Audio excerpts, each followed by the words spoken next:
Pasar digital bernama Pasar ID di-launching salah satu bank milik pemerintah di dua pasar tradisional, yakni Pasar Cibadak dan juga Pasar Cisaat, Kabupaten Sukabumi pada hari Kamis pagi. Menurut Kepala Bidang Perekonomian Setda Kabupaten Sukabumi, Fuji Widodo mengatakan, pemerintah Kabupaten Sukabumi mendukung dan menyambut baik program Pasar ID. Karena selain bisa menghemat waktu, masyarakat bisa berbelanja produk pasar tradisional tanpa harus datang ke pasar. Selain itu juga bisa mengedukasi dan diharapkan bisa berdampak pada meningkatnya omset para pedagang pasar tradisional.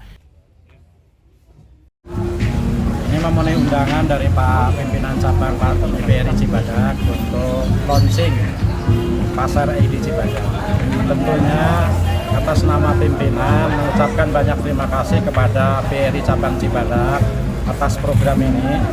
Ini seiring dengan program pemerintah pusat untuk peningkatan digitalisasi masyarakat, digitalisasi daerah. Sementara itu, menurut Kepala UPTD Pasar Cibadak Darwis Sudarsono mengatakan, pihaknya mendukung atas adanya peluncuran pasar digital tersebut dan para pedagang semakin bisa mempercepat penjualan kepada konsumen secara online.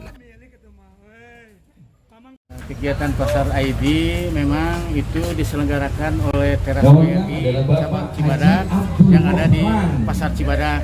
Mendapatkan hadiah ketiga untuk Pak Haji, silakan maju ke depan. Para pedagang yang ada di Pasar Cibadak ini kedepannya itu kompor gas 2 pintu Pak. Saat ini 2 tunggu dulu.